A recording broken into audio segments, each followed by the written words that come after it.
श्री शिवाय नमस्तुभ्यम। आप सभी पर महादेव की कृपा सदा बनी रहे। हमारे चैनल पर सावन मास महात्म्य और शिव महापुराण की कथाएं सुनने के लिए आप सभी का बहुत बहुत धन्यवाद। उम्मीद है आज भी इस वीडियो के लास्ट में आप भगवान शिव की कथा जरूर सुनेंगे।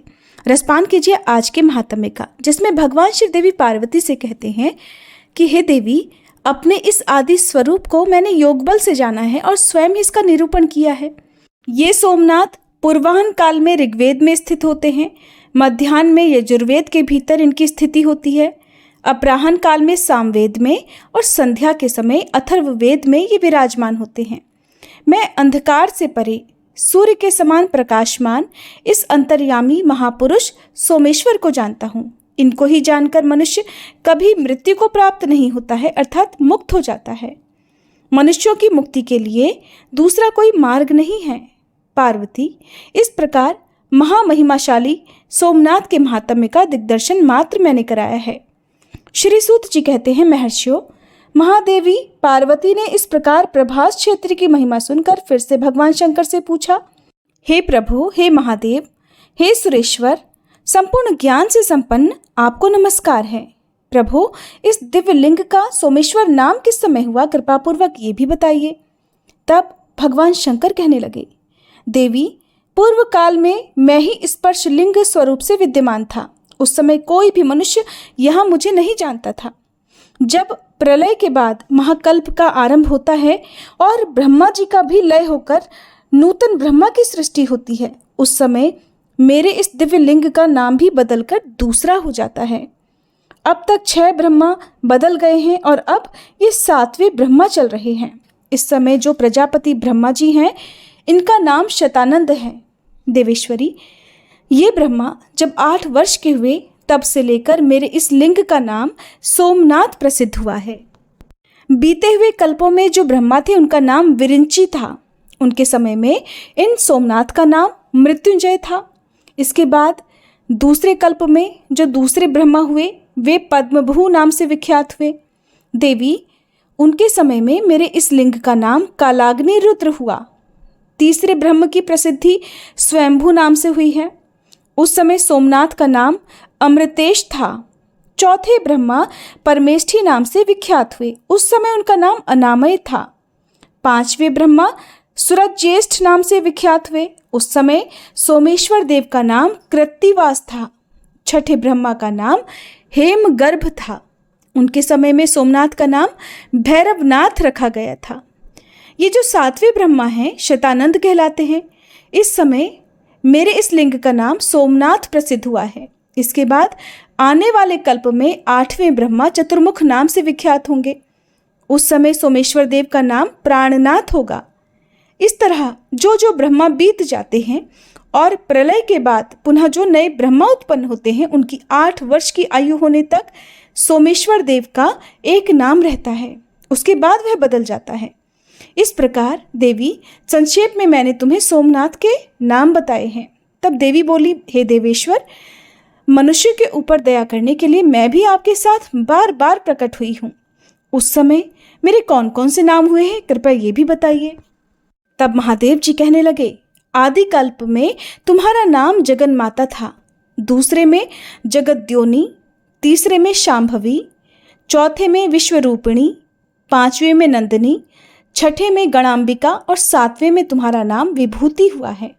इसी प्रकार 8वें में सुभ्रु, 9वें में आनंदा, 10वें में वामलोचना, 11वें में वरारोहा, 12वें में सुमंगला, 13वें में महामाया, 14वें में अनंता, 15वें में भूत माता, 16वें में उत्तमा और 17वें कल्प में तुम्हारा नाम पितृकल्पा प्रसिद्ध हुआ है। इसके बाद तुम दक्ष कन्या सती के नाम से प्रसिद्ध हुई। उस समय दक्ष द्वारा अपमानित होने से तुमने अपना शरीर त्याग दिया। इसके बाद वराह कल्प आने पर पुनः हिमवान ने तुम्हारी आराधना करके तुम्हें पुत्री रूप में प्राप्त किया। इसके बाद अत्यंत दुष्कर और अद्भुत तपस्या करके तुमने मुझे पति रूप में पाया और पार्वती नाम से प्रसिद्ध हुई। सुमुखी, जब तक इस कल्प का अंत होगा तब तक मैं तुम्हारे साथ कैलाश पर्वत पर क्रीड़ा करूंगा। द्वापर में महिषासुर का वध करने के लिए तुम भगवान विष्णु के साथ कृष्ण पिंगला नाम से प्रकट हुई। तब से कात्यायनी और दुर्गा आदि विविध नामों से तुम नवकोटि भेद के साथ वसुधा तल पर प्रकट हुई। सुंदरी, पूर्व काल में जो तुम्हारे कल्पानुसार नाम थे और जो भूत भविष्य और वर्तमान में तुम्हारे नाम थे, होंगे और हैं, वे सब मैंने बता दिए। उन्हें इसी प्रकार जानना चाहिए। शतानंद नाम से विख्यात जो ये ब्रह्मा जी हैं, उनके 8वें वर्ष में जो पहले मनु हुए थे और उस मनवंतर में जो प्रथम चंद्रमा थे, वे लक्ष्मी और कौस्तुभ मणि आदि के साथ समुद्र से प्रकट हुए। उन्होंने काल भैरव नाम से इस सोमेश्वर लिंग की आराधना की और बड़ी भारी तपस्या में संलग्न होकर 14 युग बिता दिए। सुंदरी, उनकी वह अद्भुत तपस्या देखकर मैं बहुत प्रसन्न हुआ और बोला कि चंद्रदेव वर मांगो। शुभे तब उन्होंने अपने भक्तिभाव से मुझे संतुष्ट करके कहा कि प्रभो, ये ब्रह्मा जी जब तक रहें तब तक आपका नाम सोमनाथ के रूप में प्रसिद्ध रहे। मनवंतर समाप्त होने पर जो कोई भी दूसरे चंद्रमा हो, उन सब के ये सोमनाथ जी कुल देवता हो। तब मैं तथास्तु कहकर फिर से उसी शिवलिंग में ही लीन हो गया। ये मैंने सोमनाथ के गुणों को संक्षेप से बताया है। समुद्र के रत्नों की तरह सोमेश्वर के गुणों का विस्तार भी अचिंत्य है। उनकी महिमा का चिंतन भक्तों की बुद्धि बढ़ाने वाला है। मद मोहित मूर्ख मनुष्य उनके स्वरूप को कभी नहीं जान पाते। देवी ने पूछा, भगवान, जिस तेजोमय लिंग का ऐसा महात्म्य है, उसकी इस क्षेत्र में कहाँ पर स्थिति है? तब महादेव जी ने कहा, देवी सुनो, वज्रणी नदी के पूर्व न्याय कुमती नदी तक 4 योजन चौड़ा और 5 योजन लंबा मेरा गर्भगृह है। इसको मैं कभी नहीं छोड़ता। पश्चिम दिशा में समुद्र के पास कृतस्मर के आगे 100 धनुष दूरी पर मेरा महाप्रभावशाली स्वयंभू लिंग स्थित है। उसमें साक्षात परमेश्वर भगवान शंकर रूप में मैं निवास करता हूँ। इसी के बीच में सोमेश्वर के चारों ओर और 14 भागों में 200 धनुष की गोलाकार कर्णिका है जो मुझे बहुत प्रिय है। उसमें जो प्राणी निवास करते हैं वे सभी पापों से शुद्ध होकर मेरे लोक में जाते हैं। जो मनुष्य सैकड़ों विघ्नों से घिरकर या बंधकर प्रतिज्ञा पूर्वक जीवन भर इस क्षेत्र में निवास करता है, वह उस परम धाम में जाता है जहां जाकर कोई भी शोक नहीं करता। जो प्रभास क्षेत्र में मरता है वह यमलोक में नहीं जाता। भयंकर कलिकाल का आगमन जानकर मैंने यहाँ रक्षा के लिए विघ्नराज गणेश जी को स्थापित किया है। ब्रह्मघाती, पातकी, ब्राह्मण द्वेषी, शिव भक्तों की निंदा करने वाले, कृतघ्न, शठ, लोक शत्रु, गुरुद्रोही, तीर्थों और मंदिरों के कंटक रूप तथा पाप परायण निंदित मनुष्य अगर इस क्षेत्र में आकर अपने प्राण त्यागते हैं तो वे 10,000 दिव्य वर्षों तक दासी पुत्र होते हैं। उसके बाद ब्रह्म राक्षस होते हैं, फिर हीन योनि अथवा पक्षियों की योनियों में जन्म लेते हैं। इसलिए पूरा प्रयास करके वहां कभी कोई पाप ना करे। अन्य अन्य स्थानों का पाप इस क्षेत्र में आकर नष्ट हो जाता है, लेकिन यहाँ का किया हुआ पाप पिशाच योनि और नरक में डालने वाला होता है। जो मनुष्य अपने मन को एकाग्र और संयमित रखकर इंद्रियों को अपने वश में करके मेरा ध्यान करते हुए यहाँ शतरुद्रीय का जप करते हैं, वे निसंदेह सिद्ध हो जाते हैं। अगर कोई मनुष्य उत्तम प्रभास क्षेत्र को जाए तो उसे ऐसा प्रयास करना चाहिए जिससे वह फिर वहां से बाहर ही न जाए। भूलोक में जो लिंग हैं उन सब में सोमनाथ मुझे विशेष प्रिय है। देवी, इस दिव्य लिंग में जो गुण है वो मुझे ही ज्ञात है, उन्हें मैं ही जानता हूँ। दूसरा कोई भी किसी भी प्रकार उन्हें जान ही नहीं सकता। जिस समय न ब्रह्मा थे, न भूमि थी, न सूर्य थे और न ये संपूर्ण जगत ही था, उस समय ब्रह्मा जी के प्रलय काल में ये दिव्य लिंग भाविनी वृत्ति का आश्रय लेकर अर्थात भविष्य में मुझे यहीं पर प्रकट होना है, ऐसी भावना रखकर इस स्थान की रक्षा करता रहा। देवी, देव, मनुष्य आदि सब लोग तभी तक संसार में भ्रमण करते हैं जब तक कि मेरे स्वरूप भूत सोमनाथ को प्राप्त नहीं होते। ये प्रभास क्षेत्र मोक्ष धाम कहा गया है। इस प्रकार मैंने तुम्हारी जानकारी के लिए सोमनाथ के महान भाव का वर्णन किया है। जो मनुष्य सदा इसका पाठ करेंगे वे मुझ चंद्रमौली शिव के धाम में जाएंगे। देवी, जो भक्तजन सोमेश्वर देव की शरण में जाते हैं वे इस भयंकर संसार चक्र में फिर कभी नहीं भटकते। जय भोलेनाथ। आज का महात्म्य समाप्त हुआ। अब सुनिए भगवान शिव की कथा। आज आप रसपान करेंगे भगवान भोलेनाथ और भगवान के एक सच्चे भक्त की कहानी, जिसके पास भोलेनाथ को अर्पित करने के लिए कुछ भी नहीं था, बाकी लोग तो मंदिर में आया करते, भगवान को बहुत महंगा महंगा चढ़ावा भी अर्पित करते, लेकिन वो भक्त था एकदम निर्धन, खाली हाथ आता और भगवान के मंदिर में कुछ देर बिताकर सच्चे मन से भगवान का ध्यान करता, दीप जलाता और वापस अपने घर को लौट जाता। कहते हैं कि जब भी हम किसी को सुख देते हैं तो बदले में हमें भी सुख मिलता है। कभी कभी देर से मिलता है, लेकिन मिलता जरूर है। और भोलेनाथ तो अपने भक्तों पर बहुत जल्दी प्रसन्न हो जाते हैं, इसीलिए तो भोलेनाथ कहे जाते हैं, बहुत दयालु हैं। कहते हैं अगर हम सच्चे मन से भगवान को पुकारें तो हम कितनी भी मुश्किल में क्यों ना हो, भगवान हमारे दुखों को दूर जरूर करते हैं और हमारी जो भी इच्छा है वो भी पूर्ण करते हैं।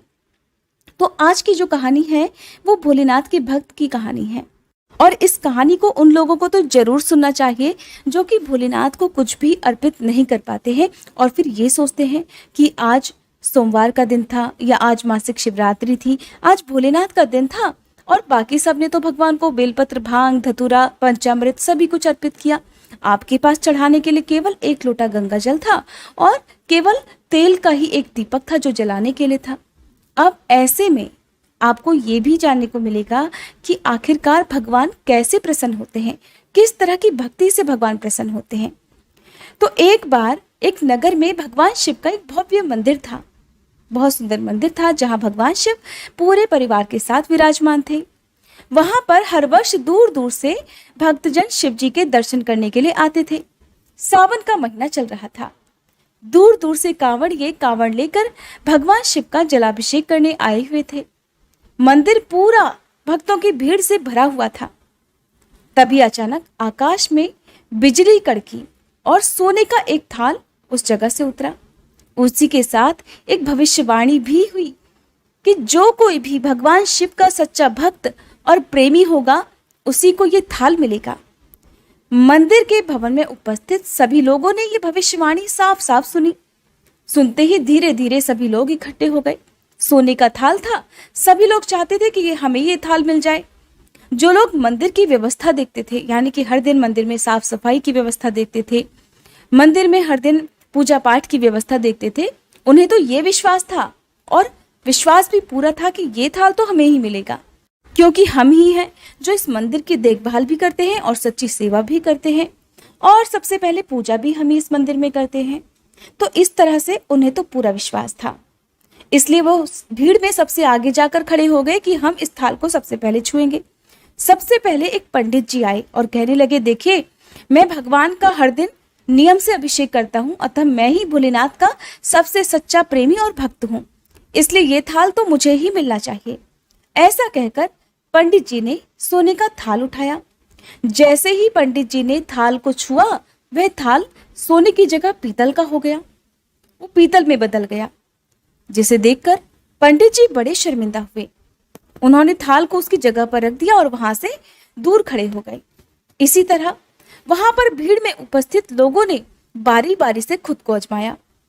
बाकी जितने भी लोग वहां पर थे वो सभी आते, थाल को छूते और थाल कभी मिट्टी का तो कभी पीतल का बन जाता, सोने का नहीं रहता था। इस तरह वो थाल को वापस उसी जगह पर रखकर वापस जाते रहे। इसके बाद जब उस नगर के राजा को इस बारे में पता चला तो राजा दौड़े दौड़े आए। राजा थे, धन की सुख संपत्ति की कोई कमी नहीं थी। राजा सोचने लगे कि मैंने महादेव के मंदिर में बहुत भारी दान दक्षिणा दी है, मंदिर निर्माण में भी मैंने सहयोग किया है, इसलिए ये थाल तो मुझे ही मिलना चाहिए। ऐसा कहकर जैसे ही राजा आगे बढ़े और थाल उठाया, जैसे ही थाल उठाया, थाल तांबे का हो गया। ये देखकर महाराज भी बड़े शर्मिंदा हुए। थाल को वापस चुपचाप उसी जगह पर रखकर एक तरफ खड़े हो गए। इसके बाद इसी तरह एक से बढ़कर एक दानी महात्मा और भक्त पधारे, लेकिन किसी के हाथ में थाल पीतल का हो गया और किसी के हाथ में तांबे का हो गया, किसी के हाथ में मिट्टी का, सोने का तो रहा ही नहीं।